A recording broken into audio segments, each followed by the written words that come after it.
है मेरे प्रिय छात्र एवं छात्राएं, कैसे हैं आप लोग? परीक्षा की तैयारी कैसी चल रही है? और मुझे पता है कि आप लोग जी तोड़ मेहनत कर रहे होंगे, लेकिन फिर से मैं आप लोगों को कहता हूं कि इस चैनल पर आप लोग नए हैं तो सब्सक्राइब कर दीजिएगा, और अगर पहले से सब्सक्राइब कर चुके हैं तो लाइक जरूर कर दीजिएगा, शेयर कीजिएगा। है मेरे प्रिय छात्र एवं छात्राएं, आप लोगों को नमस्कार। लर्निंग पार्क इंग्लिश क्लासेस में आप लोगों का बहुत बहुत स्वागत है। आज हम लोग इस वीडियो में संक्षेपण के बारे में चर्चा करने जा रहे हैं। आइए मेरे प्यारे छात्र एवं छात्राएं, 100 मार्क्स हिंदी यानी 100 अंक का जो हिंदी है उसमें एक क्वेश्चन संक्षेपण भी रहता है। आइए सबसे पहले संक्षेपण जानते हैं क्या होता है। संक्षेपण का मतलब होता है किसी भी अवतरण को 1/3 भाग में लिखना। क्लियर? तो आइए संक्षेपण कैसे करें। सबसे पहले जो अवतरण दिया रहेगा क्वेश्चन में, उस अवतरण को हम 2 या 3 बार पढ़ेंगे। पढ़ने के दौरान हम ये भी समझें, जज करें कि ये अवतरण, ये पैराग्राफ जो है किस विषय पर लिखा गया है। जिस पर लिखा गया होगा उसको हम शीर्षक के रूप में लिखेंगे। जो शब्द देखिएगा बार बार आ रहा है तो समझ जाइएगा वही विषय है, तो उसको हम शीर्षक के रूप में हेडिंग लिख देंगे ऊपर, सबसे ऊपर। उसके बाद अवतरण के सभी शब्दों को एक एक करके गिन लेंगे, और गिन करके कुल गिनती की जो शब्द संख्या होगी उस यानी टोटल शब्द जो होगा उतना में हम 3 से भाग देंगे। भाग देने के बाद जो भागफल होगा, उस भागफल के जो संख्या होगा उतने ही में पूरे अवतरण के मूल विषय वस्तु को हम लिखेंगे। और तब लिखने के बाद 2 या 4 शब्द कम या ज्यादा होगा, उसके लिए दिक्कत नहीं है, इसके लिए टेंशन लेने की जरूरत नहीं है। जब संक्षेपण लिख लेंगे तो उसके नीचे में लिख देंगे कुल शब्द संख्या, यानी जितना गिन करके हुआ रहेगा, अवतरण को जो गिने रहोगे वो संख्या। उसके नीचे में लिख देंगे संक्षेपण की शब्द संख्या, यानी भागफल जो हुआ रहेगा, और उसको जो आप लिखे रहोगे तो 2 या 4 शब्द फाजिल यानी कम या ज्यादा होगा तो उसको लिख देंगे यहां पर। समझ में आया? इस वीडियो को आप शुरू से लेकर अंत तक देखिएगा तो पूरा क्रिस्टल क्लियर हो जाएगा, साफ हो जाएगा, स्पष्ट हो जाएगा कि संक्षेपण कैसे लिखा जाता है। तो देखिए, अनुशासन की आवश्यकता छात्र जीवन के लिए सबसे अधिक है। छात्र विवेक संगत श्रृंखला में रहने की आदत डालें, उनकी क्षमता बिखर कर नष्ट न हो पाए, इसके लिए छात्रों को व्यवहारिक जीवन में अनुशासन के नियमों का पालन करना परम आवश्यक है। जीवन के हर क्षेत्र में अनुशासन की आवश्यकता पड़ती है। केवल विद्यालय में नहीं, वरन परिवार एवं समाज में भी अनुशासन के नियमों का पालन करना परमावश्यक है। जीवन के हर क्षेत्र में अनुशासन की आवश्यकता पड़ती है। पूरी सृष्टि में और पूरा ब्रह्मांड भी अनुशासन में बंधा है। जीवन में अनुशासन न हो तो हम आसानी से अराजकता के शिकार हो जाएंगे, यानी कोई किसी को नहीं समझेंगे न मानेंगे। एक बार हमने पढ़ा तो समझ गया होगा जो ये किस चीज के बारे में बार बार रिपीटेशन हो रहा है, किसका? अनुशासन का।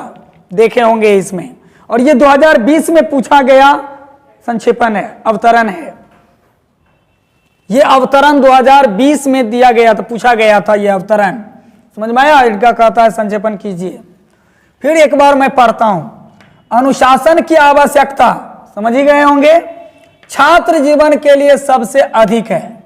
छात्र विवेक संगत श्रृंखला में रहने की आदत डालें, उनकी क्षमता बिखर कर नष्ट न हो पाए, इसके लिए छात्रों को व्यवहारिक जीवन में अनुशासन के नियमों का पालन करना परमावश्यक है।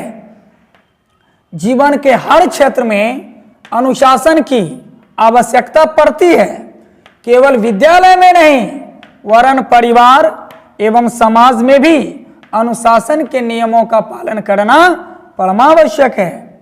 जीवन के हर क्षेत्र में अनुशासन की आवश्यकता पड़ती है। पूरी सृष्टि और पूरा ब्रह्मांड भी अनुशासन में बंधा है।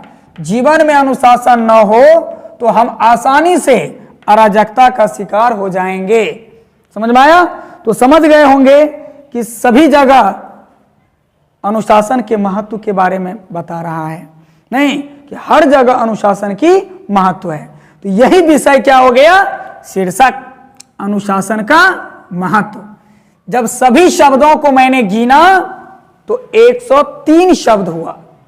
एक दो शब्द इधर उधर होगा वो चलेगा, इसके लिए टेंशन नहीं लेना। दो चार शब्द कम हो जाए, दो चार शब्द ज्यादा हो जाए, उस सब से कोई मतलब नहीं है, इससे कोई फर्क नहीं पड़ेगा। तो 103 में यदि हम देखेंगे 3 से भागा देंगे तो कितना होगा आप समझ सकते हैं। तो आप ही देखिए कि 103 में अगर आप 3 से भागा दोगे तो 3 3 9 कितना हो जाएगा? 1 13, यानी कितना से भागा लगेगा? 3 चौका 12, यानी 12 1 नहीं पॉइंट में चला जाता है, लगभग 34 पॉइंट समथिंग हो जाता है। तो हम जब लिखे इनको, मैंने लिखा इसीलिए पहले मैंने लिख दिया क्योंकि वीडियो बड़ा बन जाता, इसीलिए मैंने पहले लिख लिया। तो टोटल वर्ड्स हमको हो गया 38, यानी मैंने कहा ना 3-4 शब्द कम या ज्यादा हो सकता है, इसके लिए आपको घबराना नहीं है, घबराने की जरूरत नहीं है। तो 103 में हम 3 से भाग दिए तो 34 पॉइंट समथिंग हुआ। तो जब मैंने इसको लिखा तो 2-4 शब्द फाजिल हो गया। तो 2-4 शब्द कम या ज्यादा हो सकता है, उसके लिए जरूर मतलब टेंशन लेने की जरूरत नहीं है। तो मैंने इसको निचोड़ यानी मूल विषय को इसमें लिखा। जीवन के हर क्षेत्र में, यानी हमारा जीवन जो है उनका बहुत सारा क्षेत्र है, पारिवारिक क्षेत्र है, स्कूली क्षेत्र है, नहीं सामाजिक क्षेत्र है, मतलब हर क्षेत्र है, मतलब बहुत सारा क्षेत्र है। तो जीवन के हर क्षेत्र में अनुशासन की आवश्यकता परमावश्यक है। यानी हमारे जीवन में जितने भी क्षेत्र हैं सभी में अनुशासन की आवश्यकता है। क्लियर?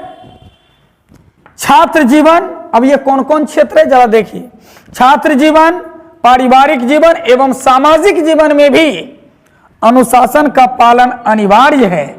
क्लियर? पूरी सृष्टि और पूरा ब्रह्मांड अनुशासन में बंधा न हो तो हम अराजक हो जाएंगे। क्लियर? तो यहां पर मैंने लिख दिया कुल शब्द संख्या, संक्षेपण की शब्द संख्या हो गया। क्लियर? तो यही संक्षेपण है। फिर से समझिए, संक्षेपण में पहले अवतरण को 2-3 बार पढ़ लेंगे, उसके बाद देखेंगे कि वो अवतरण जो है किस विषय पर लिखा गया है। तो उस विषय को सोचकर शीर्षक में लिख देंगे। उसके बाद अवतरण के सभी शब्दों को गिन लेंगे और कुल संख्या जो होगा गिनती का 3 से भाग देंगे और जितना भागफल होगा उतने ही शब्दों में पूरे अवतरण के मूल विषय वस्तु को हम लिखेंगे। मूल विषय वस्तु को लिखेंगे। 2-4 शब्द कम या ज्यादा हो सकता है। लिखने के बाद नीचे दाईं तरफ कुल संख्या लिख देंगे, कुल शब्द संख्या, और नीचे में संक्षेपण की शब्द संख्या लिख देंगे जो आपने कितने में लिखा। क्लियर? चलिए, बहुत बहुत धन्यवाद।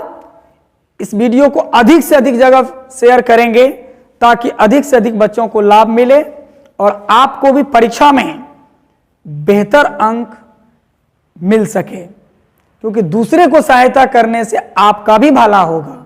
बहुत बहुत धन्यवाद। जय हिंद।